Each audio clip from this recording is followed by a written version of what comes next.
in my boat.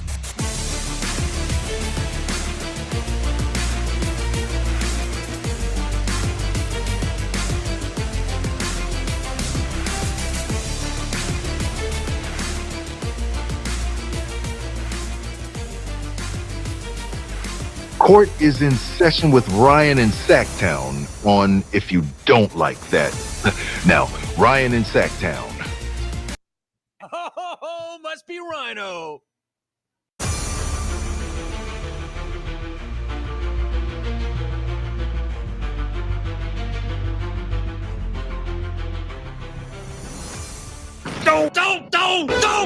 What is up, everybody? How's it going this week? Tuesday. We're here at King's Court. No King's Court yesterday because we were doing the draft lottery special. Bring it in. Bring it in. Bring it in, Sacktown and Kings fans. I'm looking right at the camera. I rarely do this. I get that you're bent. I understand why you are bent. It's not so much the lottery process. It's what happened last night and the reality of what this team is now going to be facing in the Western Conference. So I wanted to make you feel a little bit better. We'll go through that today on the show. Jerry Reynolds joins us at 4 o'clock.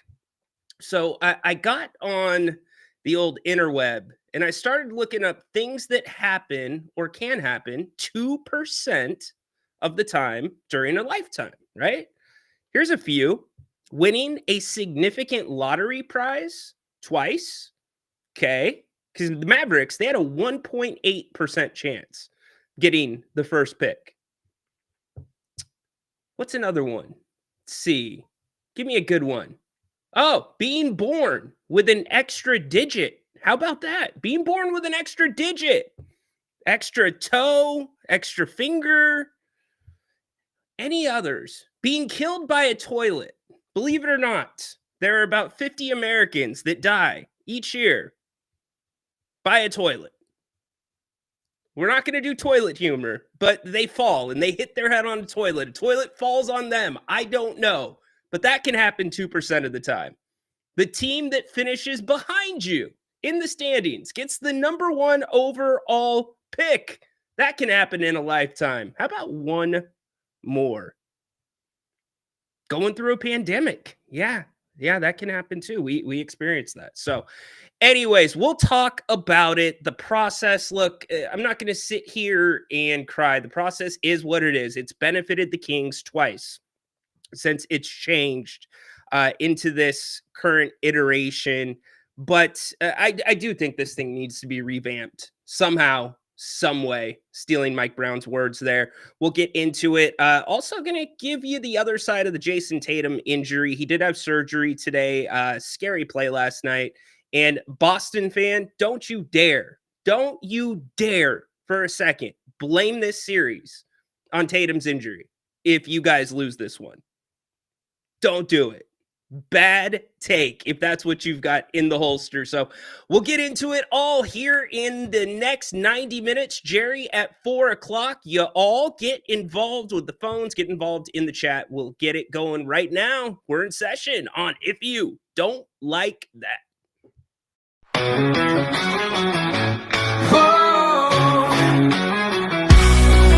Late nights on the screen, hey, it's Grant and Ryan. We bleed purple, talking hoops, never lying. Sacramento Kings, we rise and we fall. If you don't like that, then you don't know ball. Jerry sitting with the stories of the game, spilling all the truth, driving legends insane. From the Cow Palace days to Arco's roar, this town's heart beats on the hardwood floor. If you don't like that, turn away now. Kings Adam and Silver. to the Eastern Conference All-Stars. It's a complete crap. You scored the most points. We'll be hearing. Congratulations. We'll be hearing from Commissioner Silver here in a little bit on the show.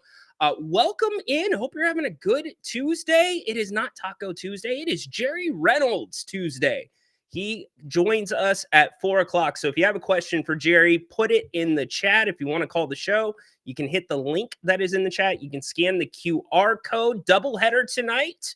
I'm kicking us off. Grant will give you the nightcap, 8 o'clock tonight. Open forum. Join him for that. He'll be recapping the first game that will have finished by then. Cavs, can they hang on against the Pacers in that series? And then I think you got what's going, in my opinion, is the best series, the Nuggets and the Thunder following that one up. So Grant will be all over that. We had action last night, most notably New York taking a 3-2-1 lead. And the top story, the draft lottery. We knew the Kings were likely not going to have a draft pick. What we didn't know was the Mavericks were going to be fast-tracked back into the middle, if not the top of the Western Conference. And now, and I'm not, probably not next year, because Kyrie is not due back until probably mid-December, early January is what I heard this morning from the Dallas play-by-play guy on NBA radio. But it looks like they are going to take Cooper Flag, and it makes sense. Now, what's that going to mean for the rest of their forwards and their centers? Are they going to look to get rid of some guys? Anthony Davis wants to play the 4. So by the time that those three, assuming Kyrie stays in Dallas beyond next year, by the time those three start meshing, those were the probabilities, by the way. Here's how it came out with the draft lottery. By the time those three get some time on the court together, within 2 or 3 years, Dallas, especially with Cooper Flag being on that rookie pay scale contract, they're going to be locked in. And what about the Spurs getting the second pick? Incredible. I mean, you got to feel for the teams that legitimately need the help. This draft lottery system, by the way, Cooper Flag won the lottery last night. Cooper Flag was looking at going to Charlotte, going to Washington, maybe Brooklyn, Utah, and dude's either going to go to the Mavericks or the Spurs. Get out of here. And who knows? The Spurs, that might have just landed them Giannis Antetokounmpo. Think about that for a second. The Spurs have a ton of picks. And they've got some players that might be desirable. You know, the Bucks are probably going to want to send Giannis out west. I mean, they're going to take the best deal they can. But could you, Grant and I were talking about that yesterday. Could you imagine setting up a game plan for Giannis and Wemby on the same court? I don't think you could. Kamish, could you set up a game plan for Giannis and Wemby on the same court? I want to let it marinate a bit. You probably want to think about that. Every team in the league would have to let that marinate. So for the Kings, man, you knew the Spurs were coming. You thought the Mavericks might be taking a step back. Weren't sure. Nico Harris, happiest guy in the room now. But now the Mavericks are going to be back. And the Kings, what are you left with? The 42nd pick. Kings fans are bent right now. I had a season ticket holder come up to me this weekend, pull me aside, and tell me why they decided to cancel their season tickets. And it was all Vivek. They said, I will not give that man another dollar of my hard-earned money. That was crazy to me because you hear people talk it all the time. You hear people call in and say, don't support the owner. You see the chat messages that we get. Everybody bent at the way this thing's being ran. But to have somebody actually come up to me, and I know that person is a season ticket holder, because I've met them before, and say that's why they canceled their tickets. And they talked about their story. They're not overly rich. They were pushing pennies to be able to support this team. Said it felt like he's breaking up with his girlfriend. And I get that. I totally get that. We all love this team, but we're like, where's this headed? So the Kings, and of course, we're getting the regular conspiracy theories going on about the draft lottery. If you have a good idea for the draft lottery, let me know. I'm going to ask Jerry Reynolds about it today. I think Jerry's had some very good ideas about different ways to improve the game. I thought what Grant said last night, and now I do have to say, his idea to fly in the best first grade student or second grade student in the nation to Chicago, have him write 14 names down on a piece of paper, cut them up, put them in a stocking, and then fly in the best third grader in the nation to put one arm in the stocking and pick one name out at a time. I thought that was a pretty good idea compared to the way that it's done now. But I think the best idea I've heard is it goes down to 8 teams. You can't include the play-in teams. You know why? At the end of the day, and I'll talk about this more as we get into the show, this process only hurts the small markets. It only hurts the small markets. Adam Silver talking about, well, we don't want teams to tank. We don't want this. We don't want that. You already can't control rest management. Do you think tanking is going to be that much more obvious than teams resting their players and taking injury reports? Not really taking the injury report seriously? Do you think it's going to be all that different? Because I don't. You got to do something different. You look at the teams last night. Utah, small market. Charlotte, small market. Washington, I get it's DC, but relatively speaking, small market. Not saying Cooper Flagg's going to be that guy or one of those guys, but that's the only shot these small market teams, including Sacramento, have of usually landing that guy that turns the franchise around. It's rough. I think you got to go to 8 teams and just get rid of it. If you want to do the play-in, then do the play-in. But you don't count those teams in the lottery. It's got to be the teams that miss everything, in my opinion. So we're going to talk about Jason Tatum. I want to talk about the ramifications as well with the Boston Celtics, because whether they won a championship this year or they lose to the New York Knicks here in game 5, they were having some major decisions to make in the offseason, and how that might benefit, redistribute some of the wealth amongst the NBA, and show that this new CBA is doing exactly what it was meant to do. So we'll talk about all that first. Let's get to all of you. I'm sure that Commissioner Silver of the physical, grinding is gonna take a little grind right here. Hey, Commish, phone home. Do me a favor. Phone home, Commish. E.T. home. Steely, what's up? How you been? Good to see you here. Thanks for dropping in. Appreciate it. Steely Beats, first one in. Love it. My chat's catching up. I'm buying time here. There we go. Tristan, Taco Tuesday.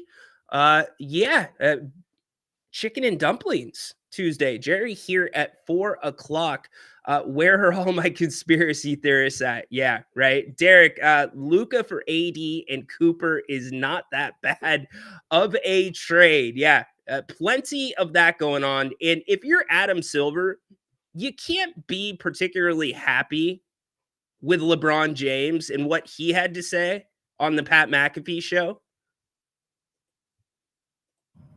Listen, man, during the ball drop, during the lottery drop, Cleveland got the #1 pick. I just don't think that was. What a coincidence! Don't you think? Wemby with the Spurs. That wasn't a coincidence. Oh my There God! goes Let's keep LeBron home. You know what? Patrick Ewing to the Knicks. Derrick Rose to the Bulls. But I understand the assignment, guys. I had to make sure that, I had to do my part. I think Tay, and I'll ask Jerry about this. I think that record-wise, if you are, well, I get what you're saying. I think you do have to do away with the play-in. The play-in goes away. And I'm all for that. I'm not a big fan of the play-in. Because what is it? It's not the postseason. It's not the regular season. You can't say you made the playoffs. I think you do away with the play-in, and it's the teams that do not make the playoffs, 1 through 8. You put them into that process, and I don't know what that process looks like. I know this process that they currently do is not as simple as you think. I think it's done fairly, but it's just kind of weird. Like, it's not like they go into a room and they draw one ball. You have to get a certain combination in order for that pick or that slot to be confirmed, which means multiple balls have to go your way. There's like all these different combinations that are assigned. So you can't have the Mavericks. You can't do it. And if you're Adam Silver, this is like worst case scenario PR wise. You know, they were scrambling last night because everybody talks about the frozen envelope. Everybody thinks the fix is in with this thing, and they don't have theoretically control over it, but the odds keep on. This is the 3rd year in a row, I believe, a team that statistically or percentage wise should have had the number 1 pick did not get the number 1 pick. It's nuts. So I'm going to ask Jerry about it. I don't know what the fix is. I don't. The team that knocks you out of the play-in gets the number 1 pick. Yeah, right. There you go. Let's see. What's up, Flores? How you doing today? Acknowledge me. Cristobal, you got to let me know when you get in town, man. You got to let me know. Richard, all the way in Dallas. Hey, Richard, what's the flavor in Dallas right now? You still getting the Nico sucks, or are fans backing off a little bit? Man, Nico Harrison, happiest dude in the room. Like, it's not even close. Crazy. It's really exactly what they needed. Who would Jerry trade? We can ask him. I'm going to ask him about the question that we carried over from Friday. And that question is, if you had to draft off of the Kings' current roster, if we held a draft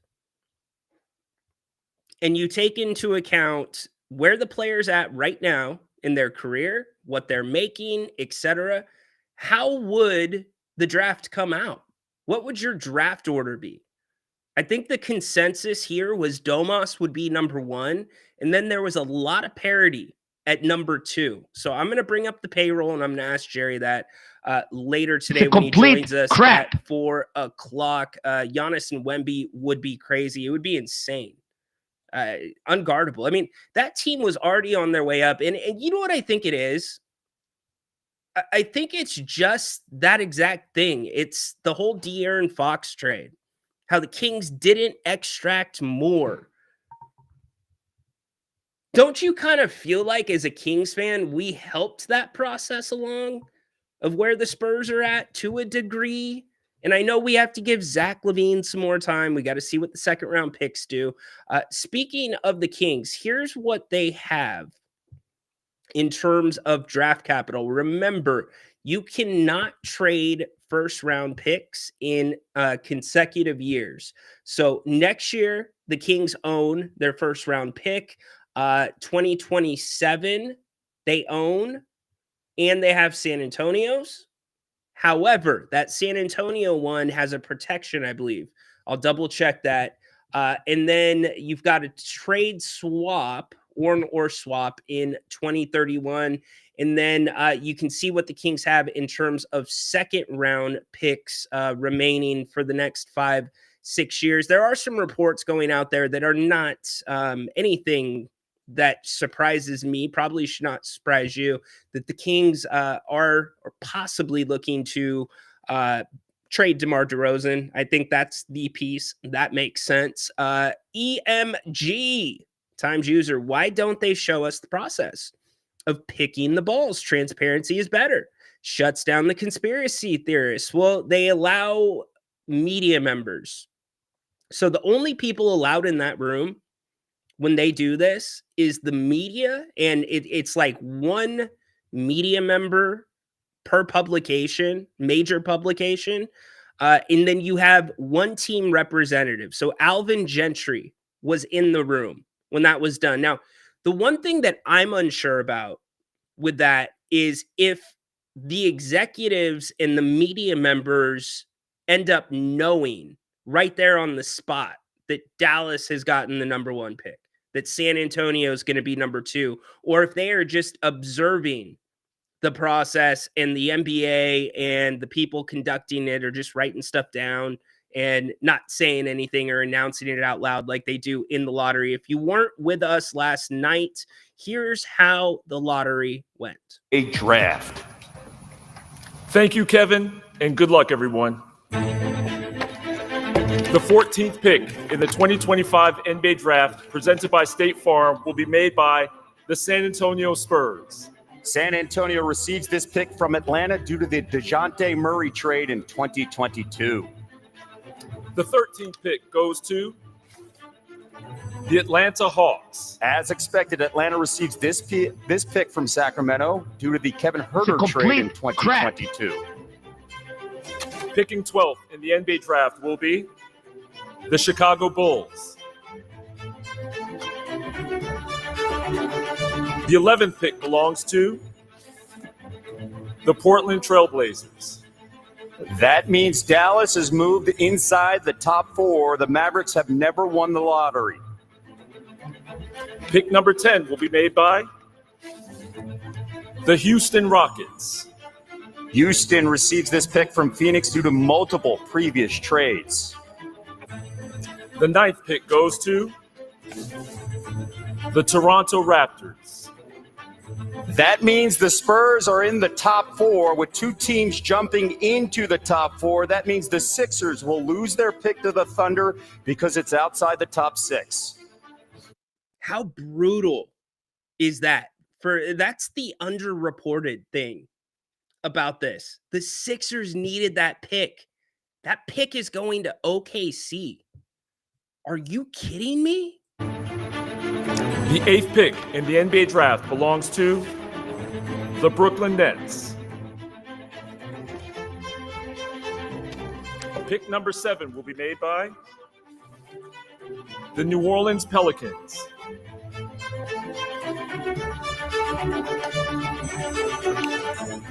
Picking 6th, the Washington Wizards. I thought it was one of the odder representatives on stage out of the group, Zion Williamson for the Pelicans. There's like all this uncertainty that's floating around, whether the Pelicans want to move forward with Zion. Zion's pushed back against the organization, saying he wants to play. They won't let me play. And they sent him there on the stage. I wonder if that's a statement about how they want to move forward. I think it's really interesting there. We'll listen to the rest here in a little bit. We know how it ended up playing out. Put that back up for you. Flores, does tanking even matter if the lottery is rigged? Look at Utah. I don't think it matters. These teams are not going to... Teams that are going to tank, their seasons are already going to be over. They're already not playing good basketball. I don't see the argument of trying to even the playing field. Like, think about this for a second. You have this lottery system, which I am not saying is rigged. I'm not saying that the NBA is doing anything shady and there needs to be more transparency, because the Kings have benefited from it before. But you have this very weird process where other leagues have a very straightforward process, like the NFL, which makes a lot of sense. Does the NFL have a tanking issue? Not really. We have seen teams win late in the season that affects their draft pick. They would have had the first pick, but they won in the last week, right? So you've got this system in play, but then you implement like the biggest, to me, the biggest step forward for small market teams in the last 15 years in the CBA. This CBA is a monster for GMs to navigate. Talk about the Celtics. We're going to talk about the Celtics in their situation. The Celtics paid over $65 million of luxury tax this year. They are on track next year, if this team runs it back and they fill their remaining roster spots, to have a $500 million roster. They are also on track to be in the second apron of penalties, which not only increases the tax, but limits what they are able to do. With some of the exceptions, it can start to take away draft picks. What I'm telling you is whether the Celtics won the title this year or they lost the title, that team is going to be changed. And it's going to be changed because of the CBA. The CBA tries to level the playing field for small market teams. But then you've got this shit show of a process that doesn't seem to make any sense. So I just have a really hard time understanding why you tackled this big, cumbersome, difficult thing that has to be agreed on not only by the owners, but the players union. And you're able to get that done, but you can't figure out a way to make this process a little more fair to the small market teams. It's very hard for me to comprehend that. It really is. C. Bidnas, what's up? Guys, Sack had a number 1 pick in 1989. We good, right? Man, the Kings, they're in a tough position. They are in a very tough position. Jason Jones wrote an article in The Athletic today because last night, based off of the messages I was getting, what I was seeing online, Kings fans, it's like something hit them last night. Like, oh crap, we really are in a bad place. And I don't know why it took last night to make some of them realize that. So why don't they show us the process? Yeah, could not tell you. It's a good question for Adam Silver. You know, he was asked a few questions last night. Here is what he had to say at the lottery. Hour. It's great to have the commissioner of the NBA, Adam Silver, join us now for a fantastic night. A lot of anticipation for this lottery leading into a doubleheader in hoops. And the playoffs have been fantastic, especially when you look at the buzzer beaters, the 20-point comebacks, some shocking upsets, unprecedented parity. How would you view the playoffs so far? Yeah, that was a pretty good summary on your part. You must do this for a living. Excellent. It's throwback playoffs in a way. Yes. Great question, Dirk. What's more painful? Mavericks at 1, San Antonio at 2. San Antonio at 2. Well, no, excuse me. I take that back. Mavericks at 1. Sorry, I answered that wrong. Mavericks at 1 is a lot more painful. San Antonio was already going to get to that place. We knew it was only a matter, or most people believe it's only a matter of time until that team is a serious contender. Maybe not just for a year, but multiple years. So that accelerates their process. The Mavericks were the one that was up in the air. Hell, this is a Mavericks team that bounced the Kings, that embarrassed the Kings in the play-in. They just got the number 1 pick. And they didn't even have Kyrie Irving. So when you look at the landscape of the Western Conference and you think about the possibility of Giannis coming, and you look at what the Kings have to work with this year and the decisions that they have to make, shout out to Peter for reminding me that Davion Mitchell is not, or excuse me, Devin Carter is not on this chart. But this is all the Kings have to work with. And that's what you got. And Keon Ellis, he's on a team option, which is not straightforward. if anything, last night cemented that Scott Perry, BJ Armstrong, they're going to have to get a little creative this offseason. They're going to have to find a way to free up some room because this team, even if you brought it back relatively together, where does that put them? It's going to put them probably in the same spot, if not out of the play-in. Let's go to the phones. Let's bring Tay in on the conversation. Thanks for the call, Tay. Hey, Rhino, how are you doing What's up, post dude? draft?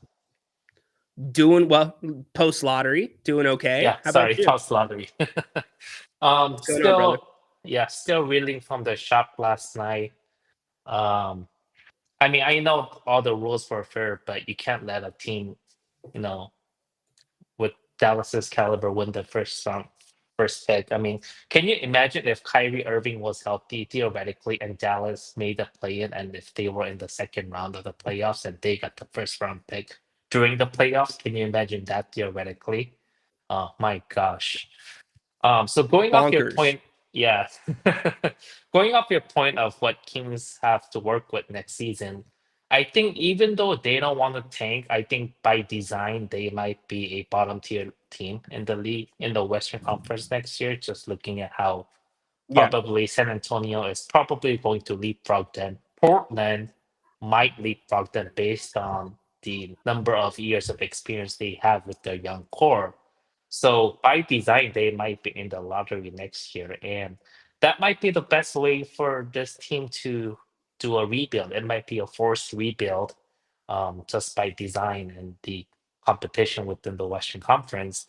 Now, in the case that they don't want to go through that route, I think as a fan, I want a clear answer from Doug Christie and Scott Perry as to how they're going to compete in the Western Conference. I don't want answers from Christie, things like, oh, we want players we want players that have hearts that embrace Sacramento. Oh, I have unfinished business. I mean, what is that? Give us substance. Tell us how you're going to compete in the Western Conference. Tell us what type of identity of a team you're going to build if they're not going to go through a rebuild. But I think my point is by design, they might just, be one of the worst teams in the league next year. If they can, I mean, they don't have good unrestricted for free agents they want to bring back. They don't have any type of trade assets.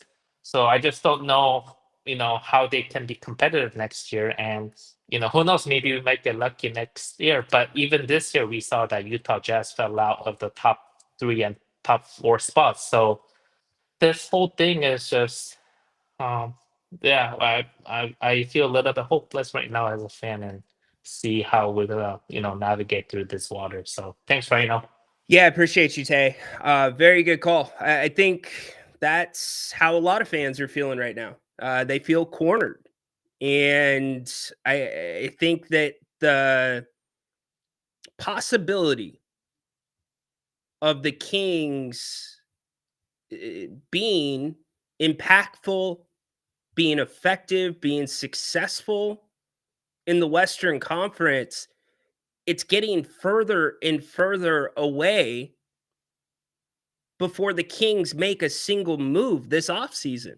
I've got the standings up from the West last year. OKC, they're not going anywhere.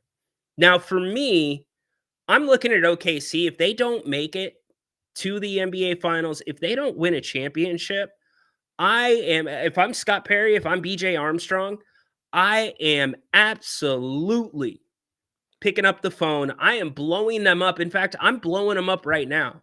And I know I've made a joke of saying when a team exits the playoffs, they're Levine away from a championship. I mean this, though.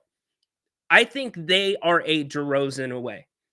What you've seen in OKC is you've got guys that can play really well as a team, but you have some guys that are very similar to each other. So it's not difficult to game plan to take a couple of those guys out. You're doing some of the same schemes. Now, conversely, when you're getting the ball out of SGA's hands, they have struggled to score. You could almost make an argument that the Pacers role players have outplayed the Thunder's role players in the playoffs if you compared the two sides. But you need that change of pace from SGA. You need that guy that can get to the free throw line besides SGA. And that's DeMar DeRozan. You need that guy that can go into ISO to where you've got to worry about doubling two guys now. You don't really have to do that with OKC. And that's why Denver has been successful at times. They have been able to get the ball out of SGA's hands. When you do that, if OKC's not moving downhill, then what? So for DeMar DeRozan, he wants to go to a contender. He wants to start. You're not going to start there, but you are going to be a top-notch contender. I think there is some potential value there. I think that is a team. Another team, Houston. I think Houston could use a DeRozan, and DeRozan would be willing to go there. So OKC going nowhere. Houston, they're not going anywhere. The Lakers kind of up in the air. You know, JJ Redick, championship shape that Luka needs to get into, but they're probably going to be around for another year or two at minimum until LeBron's done, and then it's going to be Luka's team. What's their next move? Denver's interesting. I thought Denver was kind of on the way out. I thought this year was going to be kind of that, you know, maybe this run in Denver's coming to an end. Well, maybe not. You got Jokic, which means you always have a chance, but then you also have your first round pick from last draft that will be returning next year. You can rebolster that bench, which they need. Jamal Murray has played incredible, like the old Jamal Murray for the most part this postseason. And now they've been revitalized with David Adelman taking over. So again, I don't really know where Denver's going to be, but I think they're going to be in the mix. The Clippers. Now, that's a team that I can see regressing. James Harden, officially a high-level six-man. You go 7 and 9 points, respectfully, in your last two game sevens. Yeah, you are now a high-level six-man, Mr. Harden. And is Steve Ballmer going to ride with Kawhi? Kawhi's got 2 years left on his contract. Could the Clippers be looking at doing something different? So I'm not sure about them. I would put them in that questionable, iffy category. Minnesota, I think they're going to be there. I think with Ant, they're only going to get better. Golden State, they'll probably be solid. What can you say? Are they going to get a big move? Probably not. Could the Kings maybe swoop up Kuminga? Could they afford Kuminga? Does that fit here in Sacramento? Golden State probably maybe takes a step back if Steph and Jimmy can't stay healthy. Memphis, they're coming back. They'll be better. Dallas, we've already talked about them. And then Phoenix. What's Phoenix going to do? I think Phoenix is going to be more aggressive than most of us think. So if I'm looking at this Western Conference and I have to group tiers together, the bottom tier of the Western Conference starts here. Utah, Portland, and then Sacramento.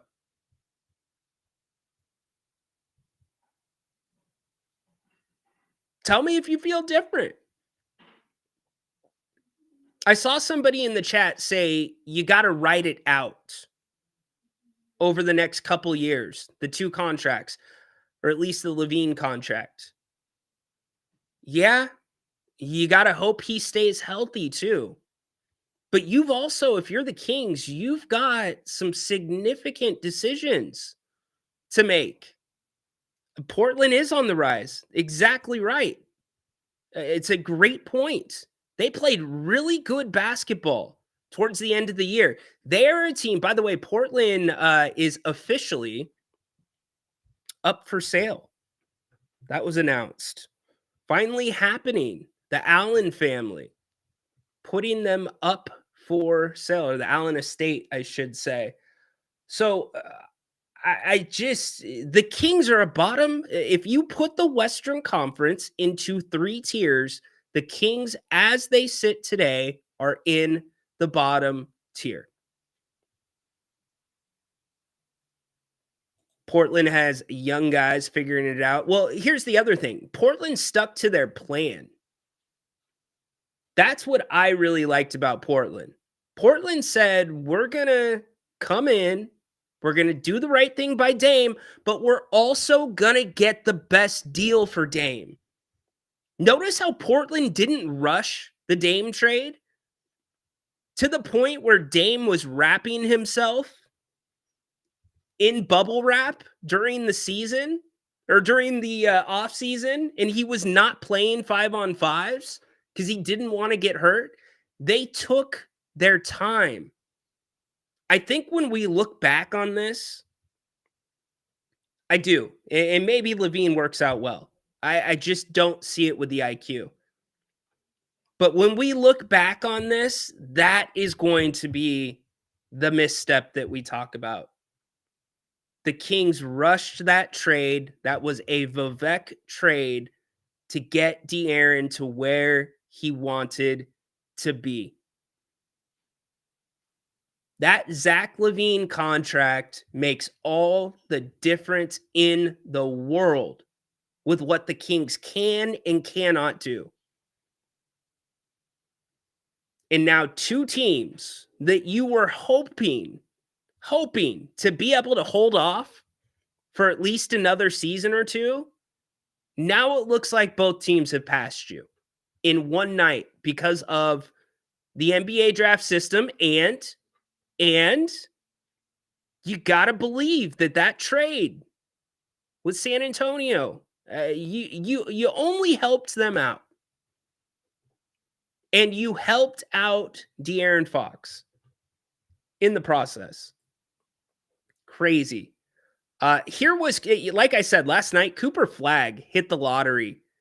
Here was Cooper after the draft lottery. Flag, what a wild ride for you, huh? What was going through your mind as you were experiencing this and seeing the draft lottery take place?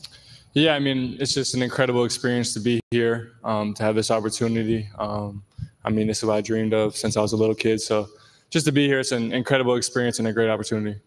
Yeah, you're working out for the draft now. What are you working on in order to get better so when you step onto the floor as an NBA player, you're at your best? Yeah, I mean, I think for me, it's always about just getting better all around. It's not one specific thing that I'm looking at. It's just a collective group of things and just trying to get all around better every single day. The Dallas Mavericks made it known that they look for two-way players. Guys defend. That's what bring home championships, and that's why they traded Luka Doncic. You are a two-way player playing alongside Anthony Davis and Kyrie Irving. What you looking forward to?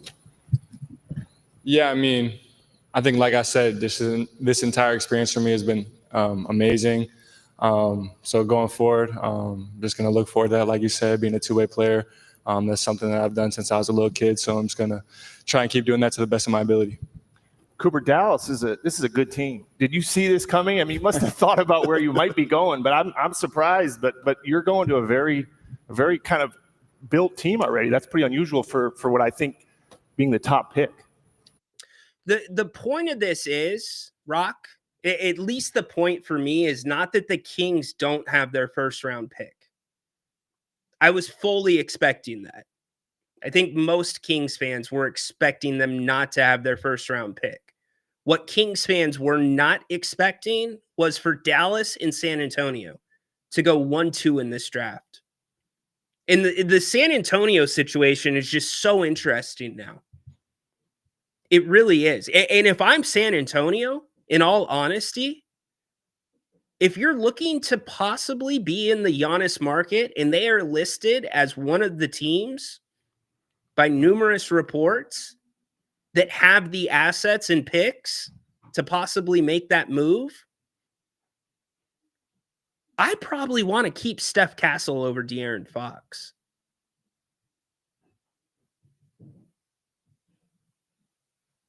Let me say that again. I probably want to keep Steph Castle over De'Aaron Fox, even though I just acquired De'Aaron Fox, because De'Aaron has one more year on his deal. Castle's the rookie of the year on a rookie pay scale for another 3 years. Now, will Milwaukee want to go for that? Maybe, maybe not, depending on the direction they're going. They want to get a contract off the books next year, then yeah, maybe it's a good move. But everything is wide open to San Antonio right now, and it is accelerated. It's really accelerated the Western Conference. You poured gas on the area of the Western Conference that you were hoping to put out a couple of fires. Yeah, I mean, I think for me, I didn't try and think about it too much. I feel like it was kind of out of my control. So I'm just kind of going through the process like everybody else and just trying to enjoy every single moment because we only get to do this once. Congratulations, Cooper. Of course, enjoy the entire process as we lead into June and potentially a new home for you, which would be in Dallas. Cooper Flagg, thank you so much. Thank you. Cooper Flagg hitting the lottery. He is most likely going to Dallas. All indications are Dallas will retain that pick, which I think they absolutely should retain the pick. Playoff basketball. Last night, New York takes that commanding 3-1 series over, or 3-1 lead over the Celtics. This Knicks team, they were built to beat the Celtics, and they're on the verge of doing it. I opened the show and I said, do not, Celtics fan, come in here and blame it on Tatum's injury. And I think all of us, just as people, as sports fans, seeing Tatum go down the way he did, it didn't take a doctor to realize what that probably was. But to see him rolling around on the ground, just not only is this season gone, and it very well may have been gone already with the Knicks one game away, because the Knicks were going to close that game out either way. But to now basically have next season taken from you if you're Jason Tatum, it really makes the situation for the Celtics very interesting. Here's their payroll.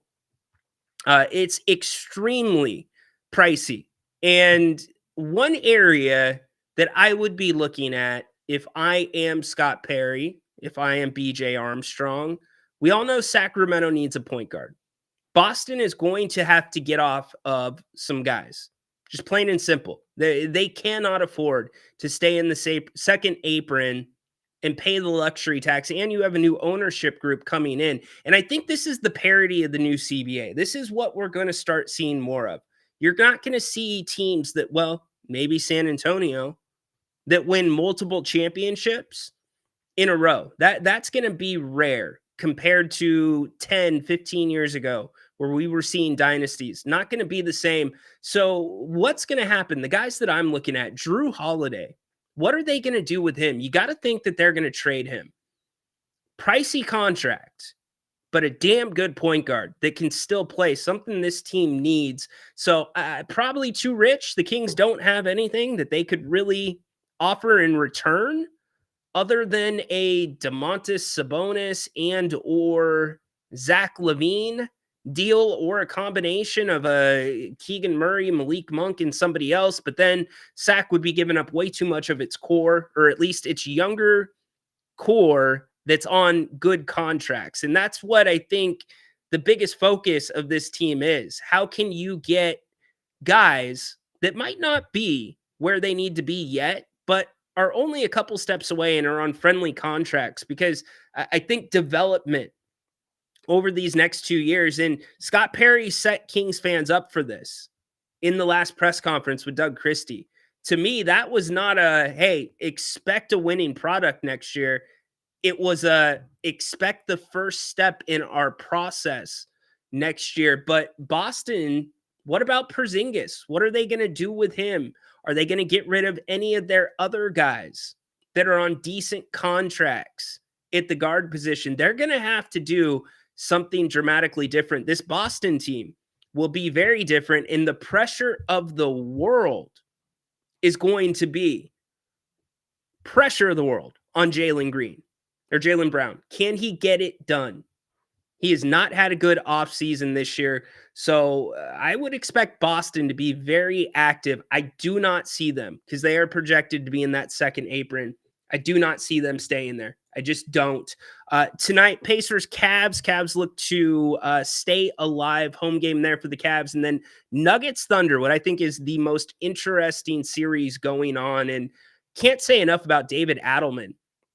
what he has done for this Nuggets team. Bobby Marks puts it, the timing of the ownership sale coincides with Boston's projected to have the largest payroll next year in NBA history. The Celtics will have a $445 million in projected salary tax penalties in 25-26. Holy bleep. That is a ton for that product. So expect them to get blown up. It was bonkers, though, last night in MSG. Pass in the corner. Bridges off the bounce. Has to get it off. Puts it up. It's good. Mikal Bridges knocks it down. This is the largest lead of the series for the next timeout, Boston. 23 for Bridges. The postseason clutch time has been a nightmare for the Boston Celtics. You know who it hasn't been a nightmare for? The New York Knickerbockers. Whether it's Mikal Bridges or the clutch player of the year, who has been absolutely brilliant in the clutch. Well, Rock, for me, I'm okay with Kings no playoffs. I'm okay with Kings no draft pick, as long as those two things go along with and are parlayed with Kings no bad contract. And that third thing is just what keeps this team in what we call basketball purgatory. Because on paper, they're probably good enough to contend, to be in contention for the play-in. I don't put, as we sit today, on the 13th of May, which is way too early because the draft process is still playing out, but we know the Kings don't really have much of a draft. You have the 42nd pick. But as I sit here today, I can't put the Kings any higher than a play-in next year. Can any of you? I mean, do you see this team making it into the top 6 of the Western Conference? Not based off of the chemistry that I saw down the stretch. Now, Doug Christie gets a full training camp, and we'll get to see how together, how in sync this front office and this coaching staff is. I think alarm bells, there's been some worries. I know I've said it. It seems like there's a fantasy draft going on between Scott Perry and Doug, between different hires. You know, the BJ Armstrong thing, definitely a Scott Perry hire. No doubt, as an assistant GM, right? But you would think associate head coach would be a Doug Christie hire. And to me, Mike Woodson, while he is a great coach or a good coach, he's experienced, he's won a title as an assistant, it checks all the Scott Perry boxes. It doesn't necessarily check the Doug Christie boxes to me. Some of the other names, the assistant coaches, that checks my boxes for a Doug Christie hire. So I hope they're able to pull this thing together, but certainly I do not think expectations are very high. But Doug's going to get a training camp. I think I will say this. Doug is the right guy for right now. I am okay saying that. Manuel, Debo wants to play in California, so that has the Clippers as an option. Yeah. Look, I think getting a championship is going to be more important than California at this point in DeMar DeRozan's career. I just do. 35 wins next year. We'll see.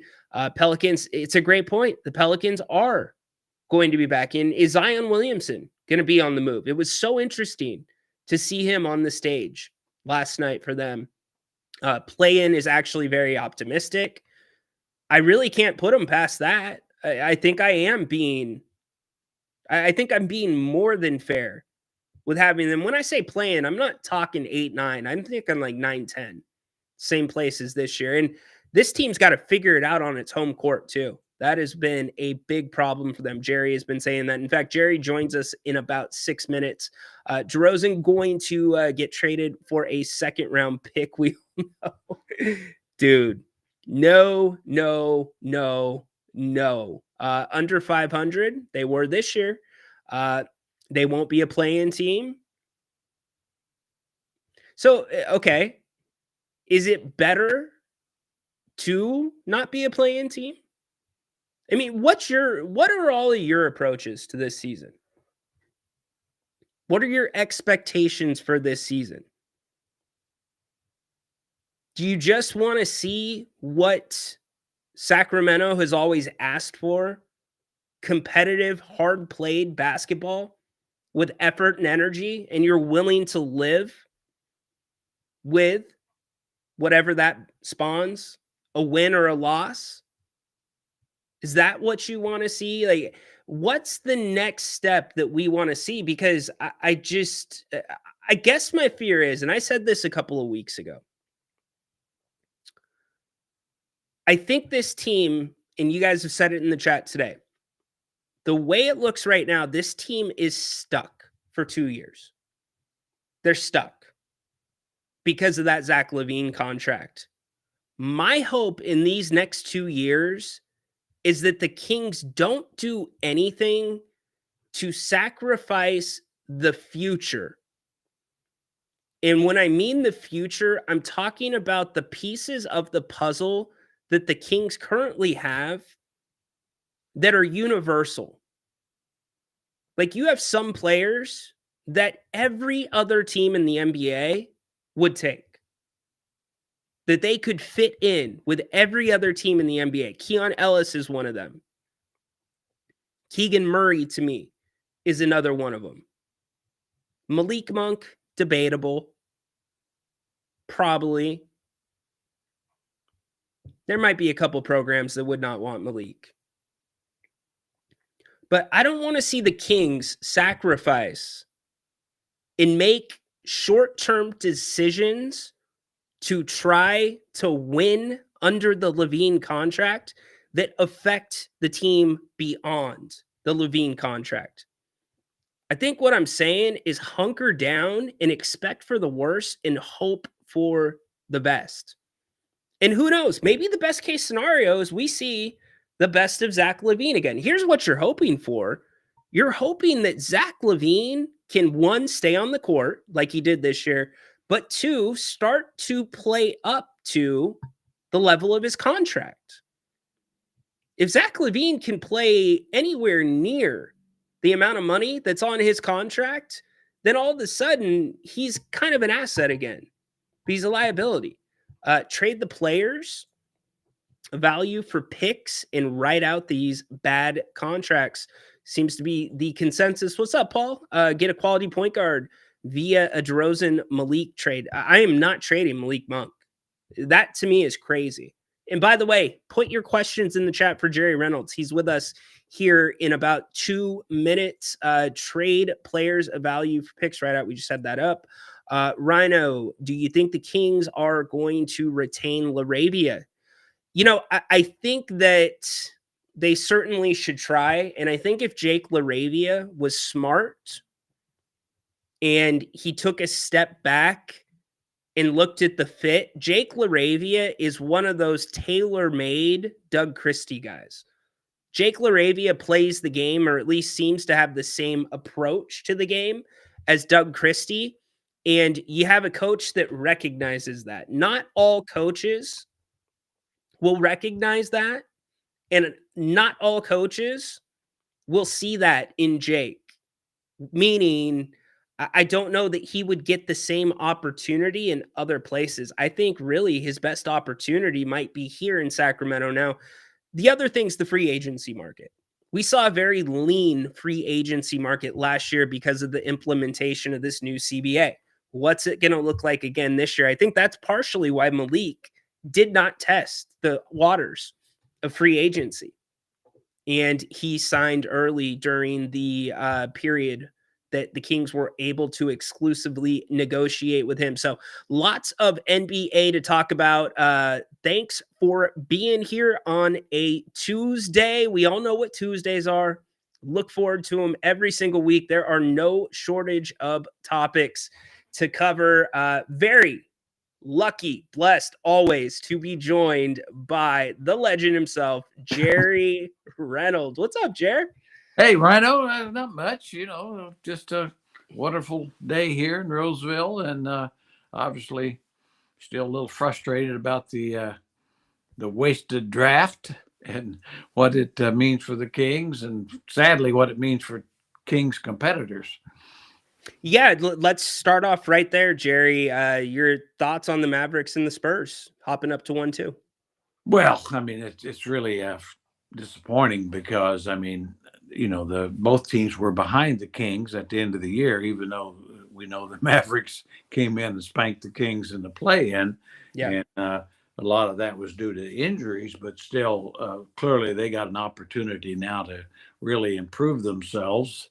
If the number one pick obviously is going to be Cooper Flag, and I would think he'd be an awfully good fit there if they keep the pick, and I think they will. But then San Antonio with the second pick, they got the second and the 14th. Yeah. I really think that puts them in the driver's seat for the Giannis Antetokounmpo sweepstakes, and I'd almost, I mean, there again, and in my mind is he's almost more likely to go to San Antonio or Houston. Now Houston's got the 10th pick, but they've got a lot of young players they could throw really good players they could put in the mix. And if you're Milwaukee, that might look more attractive. Having said all that, I mean, now we're assuming that he's going to be traded. And I think he is. I think there's enough smoke there. But at any rate, if he's in the West, it's not good for the Kings. It's a terrible thing for the Kings because you were hoping to hold off at the very minimum San Antonio for another year, maybe two. The Mavericks up in the air. You weren't sure what you were going to get with them. But Jerry, I've got to think as we sit today on May 13th, the Kings are a bottom 4 team in the Western Conference. Yes, today they are. I think as we stand here right now. And so obviously the new front office and coaching staff, I mean, a lot of things have got to break right here during the summer. It may be one of the most important summers the Kings franchise has ever had, really. Certainly in the last couple of decades. So in regards to the lottery, a lot of people, conspiracy theories, LeBron had some comments on it. It's been there for a while, Jerry, but realistically, do you think there's a better way to do this if you're the NBA? That's a great question. I'm not sure. I mean, I think about any way you've done it over the past, there's questions about how you do it. I mean, I think in all honesty, I know with the ping pong balls, having every team has representatives in the room, and it's like basically the balls are just floating around in the air and they pop out just like they would for a California lottery or something like that. And so it's a little hard for me to believe that it's rigged. I mean, it's not like when the first year, and I think there was reason to believe it could be, when they were just picking ballots out of a thing, and everybody assumed that New York, because they got Patrick Ewing, which was clear number one pick, that the commissioner could field a frozen ballot as opposed to the rest, because he just select. And I mean, certainly it's very possible. I think it's a lot harder for it to go this way. And then when you look at it, like the way it did go, I mean, Dallas 1.8%, but more importantly, the 3 tanking teams, the total tanking, all 3 of them lost out. And now what's the odds of that? I mean, so there's a little bit of justice, by the way, on that. That's what you get for tanking sometime. Yeah, it does not. I was watching a thing the other day there that said the worst team with the worst record has not got the number 1 pick since 2019. So I get why it's a good thing against tanking, but ultimately you implement this CBA that is completely centered around redividing, distributing the wealth amongst the smaller markets. And you have smaller markets that needed that 1 pick, that tanked for that 1 pick, that are going to be stuck in the same spot most realistically next year, Jared. Yeah, no, I mean, I understand that part of it too, but I think the thing is though, tanking, you shouldn't reward teams for not trying to win. I mean, it's one thing to to not be a good team, and that's one thing. But in all three of those cases, they weren't not trying to win. They held players out intentionally and under questionable circumstances and things of that nature. And I just think that's a mistake. I mean, if you could trust teams to go ahead and do their best to win ball games, and then at the bottom, they would get the pick. But that proved to be. That's why we have the lottery like we have, because there was so much tanking, for years when Elijah won or Ralph Sampson, teams just you only had one or two picks. Teams truly tried to lose, and it was embarrassing, because if you had the worst record, you'd get the top pick, and so it's just a race to the bottom, which was not good for the league. So I guess what I'm trying to say is I don't know how you do it better. All right. Rock has a that's not the right one. Jerry, what's your best story behind a lottery draft pick? Well, I can think of one that I was involved with. It was the Shaquille O'Neal pick lottery, and clearly he was going to be number one. And we were in the lottery. There was 14 teams, so I think we were expected to be seventh. I think that's going in, but at that time it wasn't weighted quite the same way. So anyway, we had a little better chance. But I went to represent the team, and I took a Shaquille O'Neal jersey, and so I was ready, and my wife actually with me, and she was in the room where the balls pop up. And all that. Okay, so take us in that process. Do you know then and there who's getting what picks? Does the NBA tell you when you're in the room? Oh, no. In other words, we know the people on stage didn't know until you did, for that matter. Now the people in the where the balls were popping up, I think they knew, but then they weren't allowed to communicate anything with that. So there's besides representatives from each team, they had representatives from the league and accounting firm and all that kind of stuff. Sure. But of course, to make a long story short, that was a year. Actually, the 11th team was Orlando, and they moved up to get Shaq.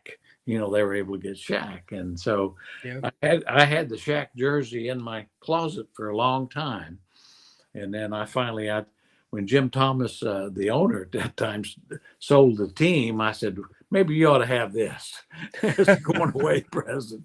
So he's got the Shaquille O'Neal #1 jersey, because I was all ready to hang it, go on TV and lift it there. But oh, wow. So anyway, no Shaq. What a story. I'm surprised that thing didn't turn into toilet paper around 2000, 2001. That was there was a lot of good players in the draft, but obviously Shaq, and then Alonzo Mourning was second in that draft, and obviously he was the difference maker as well. Not quite like Shaq, but clearly had the Kings got either one, the team would have won a lot of games. Yes, drastically different. Thoughts on Jake LaRavia? I like him. I like him. I think I hope the Kings can keep him. I know they're very limited in what they can give him, but I honestly think they're going to have a chance, because I think with Jake being injured at the end of the year didn't help his stock any. And so I think they'll have a pretty good chance, because teams that have cap room, a lot of them really aren't necessarily doing it to get Jake. So I think the chances are quite good, to be honest with you, and I think he's a good one to keep, because if you can keep him, it's not going to be at a high price, so he's going to be a good deal.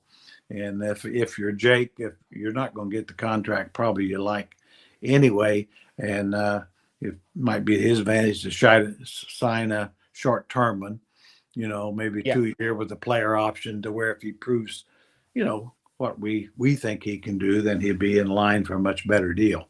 And I'm not so sure that Sacramento doesn't give him the best opportunity to prove that, considering the way he plays the game and who's coaching him, Jer. I agree. I mean, he's a guy who does try to play defense and is pretty good, and as a good teammate, fits in.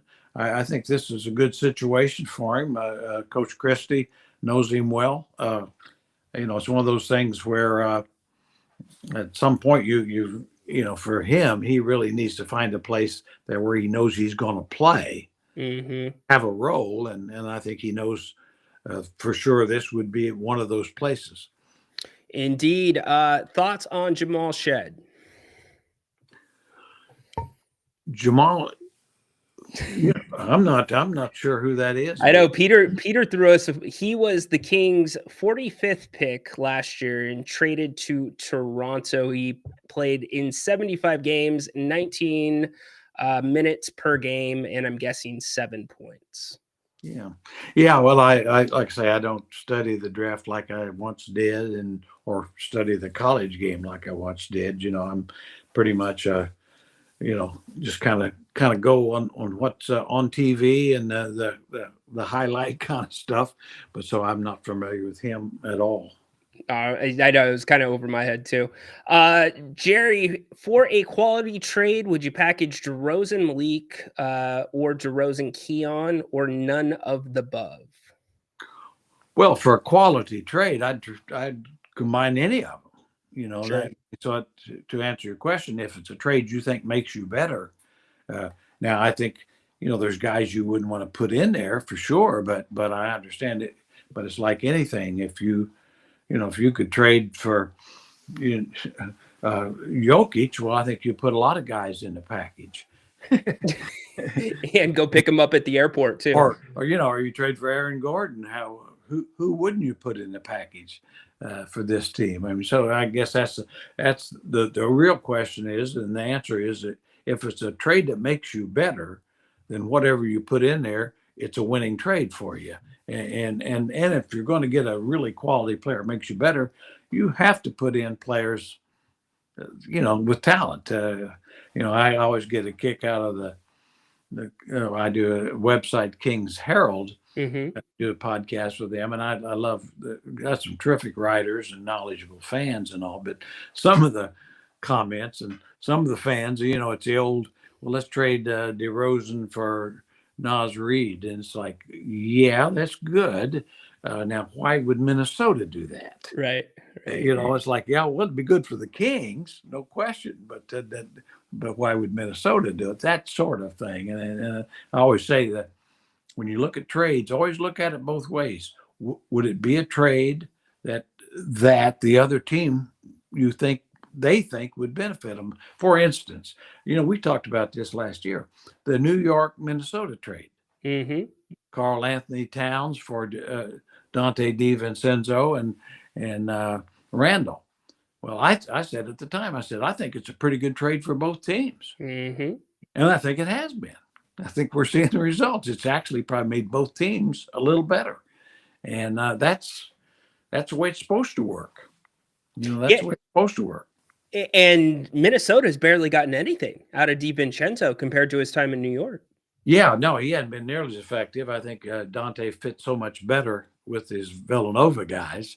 Sure. I mean, I think here the late part of the year, he's looked a little more comfortable, and they get a lot of, he's kind of a scrappy, fit in kind of guy and depth. But as it's turned out, I think with Randall is fit as the season went on. Now he's fitting so much better too. And early on, it didn't look like it was a good trade for Minnesota, but as of today, you'd have to say it probably is.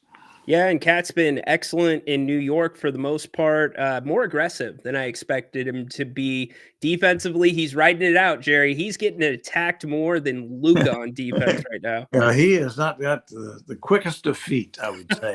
No, he does not. I mean, I'll say this for him, and I think Coach Thibodeau, and I mean, he's working harder at it. He's playing tougher. So he's been a good pickup for him. He's made him better because he's given him that other scorer that can kind of go get his own shots to some level, as opposed to where Brunson just doesn't have to do everything now, although sometimes he does. Yeah, is Tibbs proving the naysayers saying that he plays his guys too many minutes completely wrong this offseason? Well, This so postseason? far, yeah. Well, I think it is one of those things. I mean, I do think that he could probably use his bench a little better, but his bench is questionable. But I will say this in the playoffs, and we've seen it. There's so much more rest. You know, Yeah. timeouts are longer. The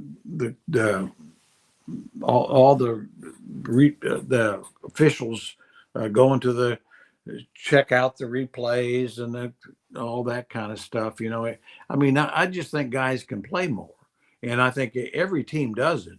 It's always been that way, whether you have a good bench or not. Like Oklahoma City, their main guys play more during the playoffs than they did during the regular season. And the reason is pretty simple, really, is that most coaches want their best players on the floor more, not less, more. Who would have thought that, Jerry? Yeah, a strange concept. Speaking of a bad bench, let's talk about a really good bench. The Indiana Pacers, Tyrese Halliburton, great player, but he's not that guy. He's a tier below your Giannis's and your superstars in this league. But Jerry, the Pacers have so many role players that are star players in their role, and they just come at you in waves. And their success this postseason, to me, is not a joke. Not at all. I think they're a real threat, and like you said, I mean they've got two-star level guys that are Siakam and Halliburton, and then you've got about 7 or 8 guys that aren't too far below those two. Right. In fact, they can win games when Tyrese or Siakam aren't having good games. You can't say that about most teams. I mean, they're a little bit like Oklahoma City in that their bench, they really have depth. When you can bring T.J. McConnell and Mathurin and Obi Toppin, guys like that off the bench, I mean, and we see him do it. I mean, Rick Carlisle, to his credit now, the way they play, it's tough to guard them because they come at you in waves and they just keep it coming because their bench. There's nights, I've watched the Pacers a lot, and there's nights when T.J. McConnell is better than Tyrese. That's a great point. You're so. I mean, they're really. I mean, it's not. Tyrese, like any player, has some games average or whatever, and some nights Nembhard or Neesmith are the best players on the floor. That's exactly right. So that's why they're so dangerous, boy. I mean, I think they're maybe harder to guard than even Oklahoma City, because still Oklahoma City depends so much on Gilgeous-Alexander, more so than the Pacers depend on any one player. I think the Indiana Pacers have the highest basketball IQ remaining in the playoffs as a team. I agree with you. Totally agree with you. And I mean, I think they've got a championship level coach. He's been there, done it. And so, I think it's all in place there. I mean, of course, health will always be the key, as we've seen already playing out in the playoffs and everything else. It's just, you just don't know from game to game what's going to happen with some key players. Is New York for real if they can get past the Celtics? I think they are. I would not be surprised to see Indiana beat them. Yeah. Yeah. And having said that, it's sad because Cleveland, I think, honestly, healthy might be better than Indiana, but they haven't been. So, when you have 3 of your top guys not available, I mean, it's sad. You go through a whole season, have a great record, and then you get to playoffs and you got your key guys either out or banged up. But that's sports. I feel for Kenny Atkinson. Coach of the Year, did a great job in Cleveland. Do you think this year was kind of lightning in a bottle? Or do you expect them to be a mainstay atop the East? I think they'll be a mainstay. I think it's a little bit like you said, though. I don't think we'll see 64 wins out of them yet. I really don't. I think that, but I think they're going to be one of those teams, kind of like Denver is in the West, one of those teams you have to go through. And so I could see them with that, if they can stay healthy, being a 55-win team kind of thing. So we'll see. But, they had a great year, and it's sad. It's sad the way it's probably going to end. Indeed. Look, I thought Denver, I thought that they were a dead team walking into this series against OKC, but David Adelman has reinvigorated this Nuggets team, and they are in one of the better series, I think, going on in the second round right now. Yeah, this really been a fun one to watch. And yeah, David's done a great job. I'm not surprised. He's got a lot of his dad's creativity, ability, and ability to kind of give players, little extra length. You see Jokic kind of feeling more comfortable with kind of getting involved. And so it's been, it's worked, and I hope David gets that job. I think he's done enough to deserve it. You never know how they'll look. And it's no disrespect to Michael Malone because he did a good job. But I think sometimes, over a period of seasons, guys get tired of hearing the same voice. It applies to pretty much every coach that's ever coached. And there's a time when they want to hear somebody else or they don't want to hear you. That's for sure. That sort of thing. And so, but yeah, that's a great series. And it does seem like that with Jokic, he has taken a more active role in not just playing, but actually trying to even help coach and give ideas. And that's great. That's what your superstars should do. And they should feel comfortable doing that. No doubt. And Aaron Gordon, my goodness. Oh, what an improved player. It's just remarkable to me. When he was in Orlando, when he was coming out of college, everybody loved him, but he couldn't really shoot the ball. Mm-hmm. Really, he was a great athlete who could run and jump and rebound. He could do those things, but he wasn't really a complete basketball player. And now, he has become a knockdown shooter. And then, of course, the other part is his defense. He's one of the elite defenders in this league. He can guard wings. He can guard bigs inside. I always said, we always sometimes talk about what Domas can't do, which is he's got a lot of flaws. But I say, if you want to look back before Aaron Gordon got there, Jokic wasn't as good as he is now. Aaron Gordon has really helped Jokic in his game. Conversely, you put Aaron Gordon with Domas, and all of a sudden, I think Domas, he ain't Joker, but he's a notch better. If you sure.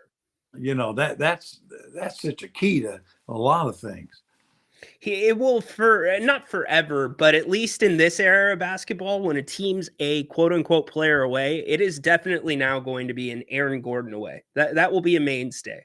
Yeah, exactly. And we, it's such a fine line. I think last year's Dallas team, they were slobbering around middle of the year and then picked up Gafford and PJ Washington. And, they're good players, but they're not stars. They're really good. PJ would fit good in the Kings uniform for sure. Both would. But then they go to the NBA Finals. Yep. It is a lot of times the fit with your better players. And that's what the Kings are going to have to figure out. And Doug Christie is going to have to figure out. He's going to get that training camp that we've all heard about. DeMar DeRozan, by the way, the Kings might be looking to move him. Is there any teams that you've watched in the playoffs that jump off the page to say, man, you know what? I think DeMar would be a really good fit there. That's a great question. I'm just not sure. Certainly, he's such a good offensive player. You look at someone like Houston, who really offensively is very challenged. Mm-hmm. Now, would they, and the question would be, or how interested would they be in an older player at this stage? Because it's a very young team. Now, I would say, in my opinion, they probably ought to be, because they really need scoring and shooting. And they've got young players that they could part with. They got between Tari Easton and Jabari Smith. It's going to be hard for them to play. They could part with one of them and be okay. Yeah, no, absolutely. That sort of thing. So, which to me, there's a place where, a good deal could be made. And it'd be one of those things where certainly for the Kings, it'd be exactly what they need. And it could be a nice fit for for Houston because, like I say, down the stretch of games, as we've seen with the Warriors, I mean, they had a tough time scoring the ball. Period. Yeah, and I would even I want to get your take on this. Oklahoma City. I feel like when SGA gets rushed or they get a little bit out of sorts, they don't have that guy that can take over individually. They've got a lot of really good players, but not somebody that really creates their own. I think he could be a tremendous six man for them, Jared. Well, I think he could. I mean, I think the interesting thing there it will be how they finish up. You know, if they don't make it to the finals or don't win or fall short of a championship, I think that might affect what they do. They've got a zillion first round picks, and because they could go a lot of ways. That's the thing with Sam Presti. He set them up to where if you need shooting, he's got enough picks there to probably find what he wants, maybe even a younger guy. But I do think that'll be the key because if they win the championship, they're not gonna. Yeah, they won't do anything. They'll But run it back as they should with the young team they have. But if you're a GM, you're looking at if you're Scott Perry, I would be looking at every team that falls short of where they should be, and seeing exactly that's how. Yeah. Yeah, the teams that are disappointed are the ones that are going to want to make moves. Yep. And as we know, the Kings are one of those teams that Yeah. are disappointed and want to make moves. I'd even, even the Clippers. I mean, they're a team that certainly is close to championship caliber, but they did get beat in the first round. So that's that's one of those things. There may be something there. Don't know that they'd want to do that, but I think you have to approach it. I think you're 100% right. Look at the teams that were knocked out, maybe just missed something. That's only a phone call away to find out. Yeah, what does it hurt, Jer? You're not getting charged by the minute anymore by the cell phone carriers. No, you can. That's what you're supposed to do.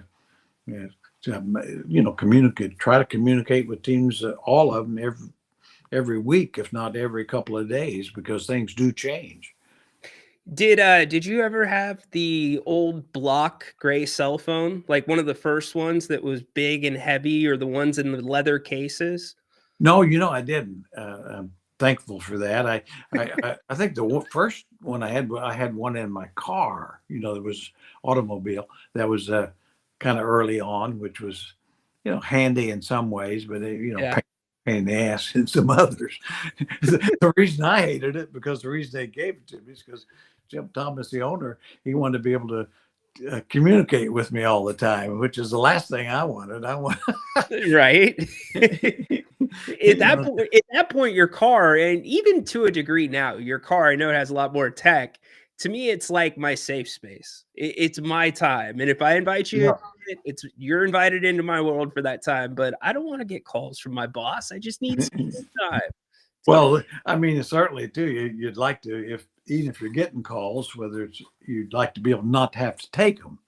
That's the other part of it. But I always felt pretty obligated to take them, and I really liked Jim, but I mean, sometimes he could really be a pain in the butt. That's for sure.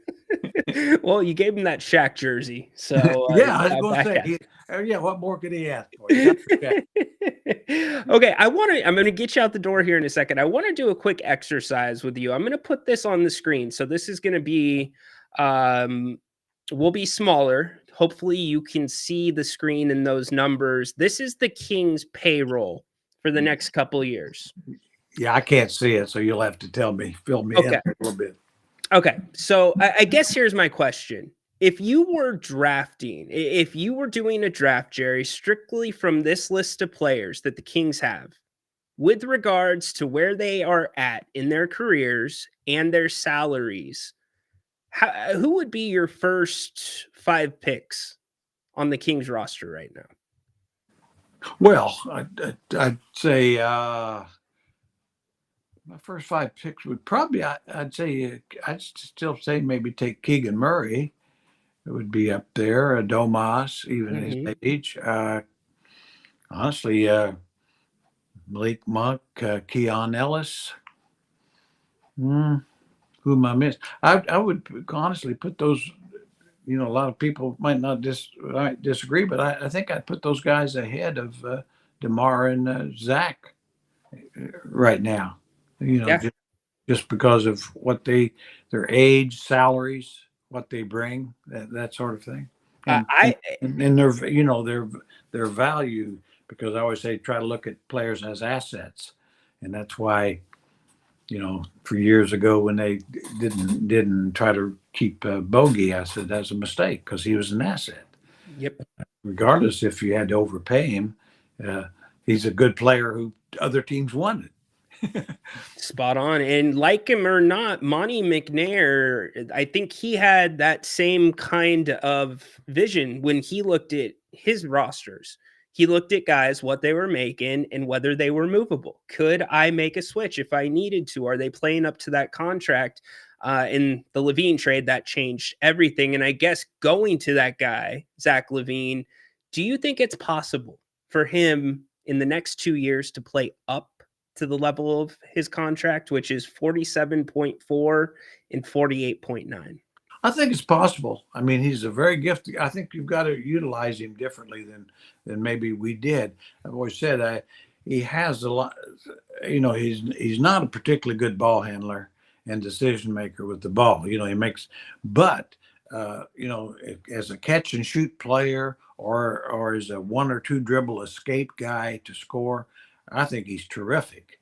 I always said about a lot of our fans sometimes forget that I don't, but Mitch Richmond was certainly one of the best we ever had by far. But he wasn't a great dribbler either. But I thought we used him very well to where we'd get him the ball in basically scoring range with a live dribble, and so he could escape and with a couple of bounces and be very effective. Now, if it got to 3 or 4 bounces, that thing might go anywhere. and I see, and a lot, of course, with Mitch, you could post him up too, and so we didn't have to even use the dribble hardly. But I see a lot of that with Zach. I'd like to see him, bring him off down screens, where he can catch the ball in 3-point range with a live dribble. And, if guys run at him, then it's an escape dribble. And if they don't, he shoots it in.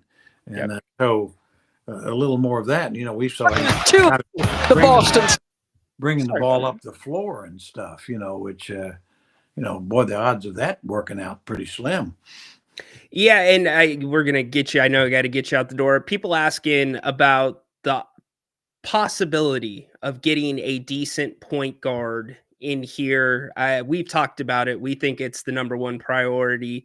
Is there any other names that have come to mind now that we are a little bit further removed from the season for you?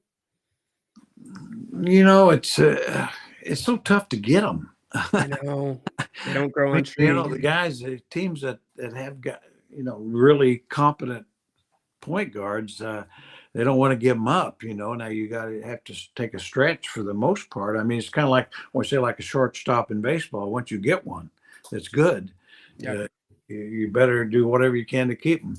And I mean, obviously there's some trade rumors. Guys like Trae Young. I like Trae better than a lot of people do. People always focus on, well, he's not a good defender. No, he's not. But he's a great playmaker. His passing is right at the very best in the league. And a couple of 3 years ago, he took a team to the Eastern Finals. So, he's done some things, and probably needs a change.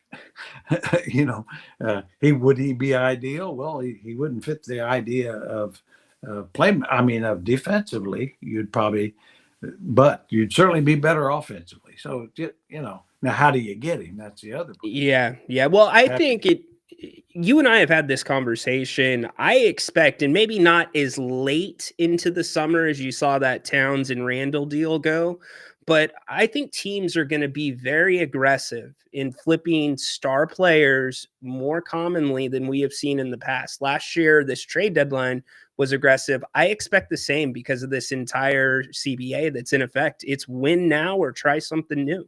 Oh, I agree with you. I think that as things go, because teams, as we get through the summer and they see summer league and things play out, or even into preseason, there's always and injuries. Injuries can happen to where now all of a sudden deals need to be made for certain teams that are expecting to make a run.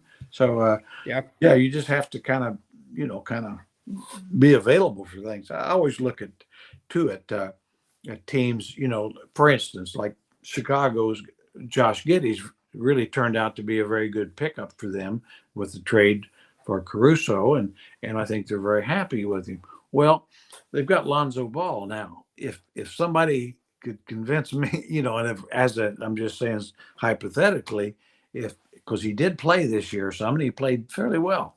But then the injuries. It's all about the injuries. But if you could be convinced that he could be healthy going forward, well, that guy's really before he had got the serious injuries in Chicago, he had finally clicked in. He was making threes and made them a better team, and they, since they got Giddey, they might not feel like they can keep him. They might need something else. So that'd be those kind of things, because he could make a difference if he's healthy. He'd make a difference. Yeah, and Kobe White, he's going to be asking for a payday. Yeah, very soon. They got to keep Kobe. He's established some stardom, and like I say, Giddey. So they can't pay them all, and so it would, with Lonzo, it'd just be about health, and obviously he's went through it, but it appears he's back on the court now. Whether you'd have to be, your doctors would have to, they'd have to go out on the limb. Sure. Put their job on the line a little bit. Oh my gosh. Last one that I'm going to bring up. So AP says send Zach LaVine over to Sac State to train with Bibby on 1 or 2 dribble pull-ups. The problem that'll happen is Albie Akani, who is now on Mike Bibby's strength and conditioning team, will pull him over, and he will come back with the biggest calves you've ever seen in your life. Jerry, have you ever seen bigger calves than Albie Akani's? Well, I mean, that guy, you talk about holy all-time workout guy in the history of mankind. That guy, I mean, more energy, and I don't know how he does it, but yeah, well, that's not a bad suggestion. I mean, certainly Mike Bibby was so clever with his dribble and able to, because he was never a great athlete, but yet he could get spots on the floor to be effective. I think, I really do think if Zach could pick up a few things from a guy like Mike Bibby, it'd make him a lot better player. That's for sure. I think the most underrated part of Mike's game was his body control. His ability to use his body as another defender, to basically get a guy off of him, pick up a foul. He always knew where he was at, and it benefited him so much for his size. Yeah, he was such a clever, smart player. I always said that was the thing that's amazing to me. He really knew how to get to his spots where he was going to be effective. I mean, always under control. I mean, a little bit like the Luka thing, you could never speed him up. He had his pace and enough strength and intelligence. I mean, just knew how to play. Really, and knew his strengths, his weaknesses. Didn't try to do a lot of stuff he couldn't do. Yeah. And so now I wouldn't want Zach to go over and try to have Mike teach him defense, but that'd be another. Well played. Sorry, Mike, but I don't. Sorry, Mikey. It's so good. I got Mike's sitting right back there, so he takes your apology. He says, "Yeah, okay, good. Yeah. Mike, he's a winner. I'll tell you that." Yes, he is. Hey, thank you so much for making the time, and thanks for bringing the Tahoe weather back to Sacktown. Appreciate it. Yeah, I did bring it with me actually, and I didn't leave very good up there. My wife's up there, and I said they ain't got a little tiny bit of snow in them. Oh wow! Yeah, it didn't stick. So yeah. Anyway, it's better to be in Roseville, buddy. That's what I'm thinking. I hear you. Where it's nice and cool. Get your walk in, and man, have a great week. Thanks for joining us as always. Appreciate you, bud. Well, enjoy being with you as always, and the fans, and yeah, boy, it's gonna be an interesting summer. I'll tell you what, I'm trying to get excited. I failed so far, but I'm trying to. What? Okay, now that you said that, what's your message to Kings fans right now? because a lot of them seem really bent. I had a season ticket holder come up to me and say that he's canceling his tickets. Give him some hope, Jer. Can you give him a little bit? Well, I've had several people come to me the same way. Just Yeah. really. I think it's it's kind of the low ebb here, and I think Scott Perry and his staff. I mean, they've really got to make changes. I don't know how. It's going to be hard because they've limited assets, no draft picks, and so it's hard to be super encouraged right now. And as a fan, I'd say there's no reason you should be super encouraged, but let's wait. Have patience. Patience is a virtue. We'll see what happens. But yeah, we all know that we don't want to start the season with the same team. We just don't. Yep. I think the hope's a point guard. Point guard, not that they're going to be super impactful, but that it balances the floor out for this. Well, team. like I say, I think they need two additions, one way or another. A playmaker, point guard, or lead guard, whatever you want to make of it, and then a long wing, that could play 4 or 3, 4, 5, 3, 4, however you want to do it. Just another long athletic wing, and this team could be significantly better. And I think with Coach Christie and his staff, a new staff, I think they can make some adjustments. But patience is a virtue. We'll just have to see. So, but it's definitely going to be a tough summer for the Kings executives. But they got to make moves. That's all there is to it. And we'll keep it fun. We'll keep you informed here on the channel, and always so lucky to have you break it down for us, buddy. Love, enjoy being with you guys. Take care. Have a good week. All right. See you later. That is Mr. Jerry Reynolds. Holy moly, Zimbabwe. Kills it every week. Incredible conversation there. Really good conversation there. Start to finish. A lot of good stuff. Not anything Jerry would really change about the lottery process. Great question about asking about lottery pick stories. He had the Shaquille O'Neal Sacramento Kings #1 jersey for all those years, and we didn't know it. Mike, one of those 2% occurrences that I was talking about earlier in the show was finding a 4-leaf clover. That was one of them. So that was a 2%er. Look, you got to think this team can find some chemistry, or at least a little bit more chemistry than they showed at the end of the year. Scott Perry is going to have to get creative, as Jerry said. They're going to have to work really hard to try to find how you change this thing, or at least how you look at it from a different perspective. Now, you can look at it from a different perspective, but no matter how you look at the mountain that is Vivek Ranadive, you've got to find a way to scale it, or at least be able to negotiate it and play at the same level as it, to convince him to make a change or two. But when you talk about Zach LaVine, you talk about Domantas Sabonis, I think there's areas of this team that are underutilized. And I think that's going to be Doug Christie's biggest task coming in to this next season.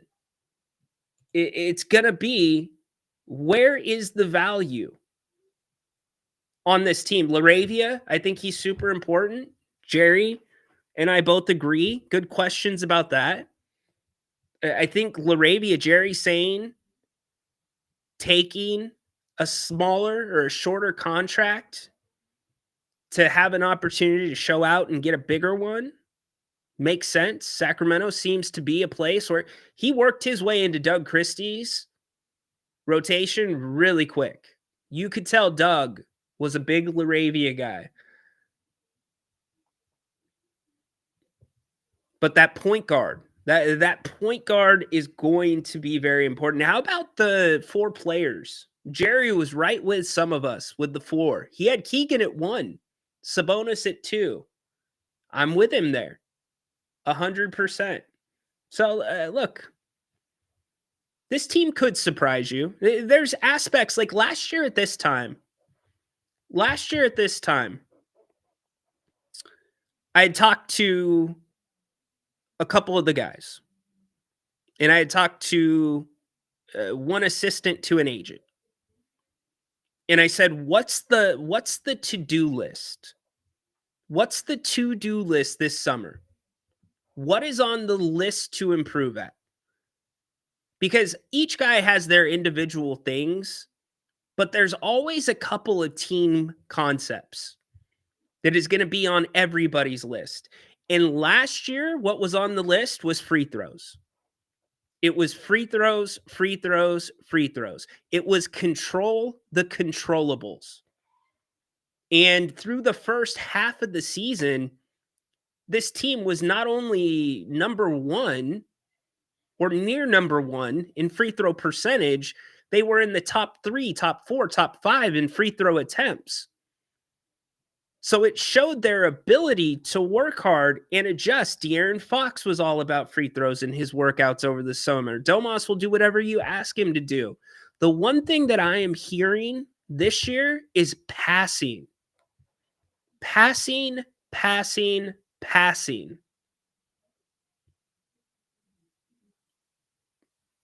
I went back and watched 3 or 4 games. I chose 3 or 4 random games towards the end of the year.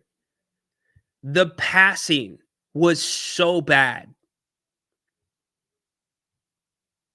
We talk about Keegan Murray missing wide open threes. We talk about Domas missing wide open threes. We talk about Kevin Huerter when he was here, missing wide open threes. Those guys are making threes when the ball is coming in their shooting pocket. When they have to adjust for the pass, when they've got to take a dribble and recenter, then it's a different shot. Now, you still need to knock some of those down. But that is, they're right. They're absolutely right when it comes to the passing. Guys were being thrown grenades. Passes would get there, but they would not be in the shooting pocket. So be better passers. That's something really simple. Thumper says defend the three-point line next year. It's a defensive principle, Thumper. The Kings pack the paint because of Domas's size. And that's going to be one of those things. That's going to be one of those things that Doug Christie, I think it's going to come sooner rather than later when he has his quote unquote full off season, he has his full training camp. When that's happening and you're not seeing the Kings play Sabonis and Valanciunas together, that's where the rubber's going to meet the road, where Doug's going to have to answer for it. He didn't have to answer for it this year too much, although it was still a big question that was lingering. Hell, even Valanciunas towards the end of the year, Doug barely played him. But you have to pack the paint with Domas as your center, which means you are leaving a lot of room for open men and closeouts. I would say closeouts are important. There's a lot of little things, but passing. If this team just passes the ball more accurately, and that is just attention to detail. That's all that is. That's attention to detail. Doug Christie talked about it. I think it was his 3rd game in as head coach. And he honed right in on it. And he's like, look, I'm not doing my teammates any favors. And my teammates aren't doing me any favors if I am creating an advantage for them by getting by my guy, but then ruining that advantage by throwing them a bad pass. We have to keep the advantages. And he was talking about the passing. If this team passes the ball just a little bit better, a little bit more accurately, Again, attention to detail, care, basketball IQ. I think the shooting will go up. It will. I challenge anybody to go look at the shooting stats when it comes to some of that stuff. Just go watch some film. Passing was awful. The chemistry at times was really bad. Really good show. Let's check the chat one more time, and I think we're going to get out. Don't forget Grant, 8 o'clock tonight. He'll be with you. Open forum, taking questions, taking calls. Not sure. Maybe he got caught. Maybe he didn't. Wanted, preferably alive. Not sure what the loot is, the reward is for getting him. But yeah, interesting. But join him, 8 o'clock. It'll be a fun show. We had a really good talk with Jerry. Hopefully, if you missed any of that, you can go back and watch it. Mike, seems like Portland, Washington, Orlando, Utah, and Sac are always in the lottery, but always get 4-13. Seems rigged. Yeah, look, the Kings have benefited since the latest change to the lottery process. The Kings have moved up twice. So I can't say that it's rigged. I just think it's a bigger problem for the smaller markets. It is. Unless you have Sam Presti running the show, then there's no problem at all. Because he is, again, executive of the year, done an incredible job in Oklahoma City. And by the way, Oklahoma City gets Philadelphia's 6th pick. Think about that. The rich get richer. It's going to be a rough 5 years. Nothing good on the horizon. You know, I don't necessarily agree with the 5-year timeline, Daniel. I think the next couple years are going to be frustrating. I mean, Jerry keeps it real. That was a very real answer from Jerry. I wanted Utah to get the number 1 pick. Yeah, the Western Conference got much better. Awesome souvenir. Yeah, the one jersey. Does DC make it to the All-Star break before getting fired? Man, ask me that question once we've gone through free agency. Ask me that question once we go through free agency. Al, what's up, dude? Hates the lottery. Just do it like the NFL. Worst team gets the number 1 pick. Well, Jerry talked about the tanking. There's that side of it. I don't see the tanking as big of a problem, but Utah was fined. They got a $100,000 fine for the tanking. Need to defend the 3-point line. Also, next year, no Fox, no distractions. Fox wasn't necessarily a distraction in the off seasons. He had his moments during the seasons. I would say his play at times was more of a distraction than what he was doing behind the scenes. But him and his camp, they played that about as well as you can play it to be able to get out the rhetoric that they wanted to get out. Get Doug out there to guard the 3-point line. Probably still could. He's in great shape. Rhino does not realize the small market teams are not trying to win. They just reap the NBA welfare checks that they get from the good teams' luxury tax.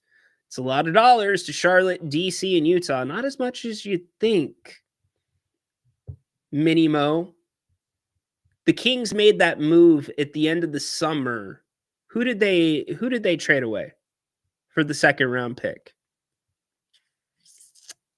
Who was that transaction? The Kings had a transaction towards the end of the summer, early training camp, that got them under. So, or was it a cut? Maybe they cut somebody. Anyways, their projected check from what you're talking about was $10.5 million. It was $10.5 or $12.5 million. Their share of it. In fact, Bobby Marks came out with the shares not too long ago. Maybe some teams are like that. I don't know. I don't think this owner is like that. I think this owner wants to win. This owner just can't get out of his own way and accept that his way isn't the best way. There was questions about that with the Maloofs towards the end of the time, or towards the end of their time, for sure. For sure. With what they were going through with the Palms, But I don't think that's the case here in Sacktown. So, all right, fun show. Big thanks to Jerry for joining us today. Adam Silver. We didn't get to everything I wanted to get to today, but we will have tomorrow to get back to it. We'll be back at 3 o'clock here on the show. But don't forget Grant. He is here at 8. Join him for Open Forum. If you didn't get to catch the whole Jerry Reynolds interview, go back, catch it on replay. Make sure you're subscribed to the channel. Give us a big thumbs up. We would really appreciate it. A like, a retweet. It goes a long way. And thank you to everybody that is subscribed. If you're not, you can find it right there. Scan in the QR code.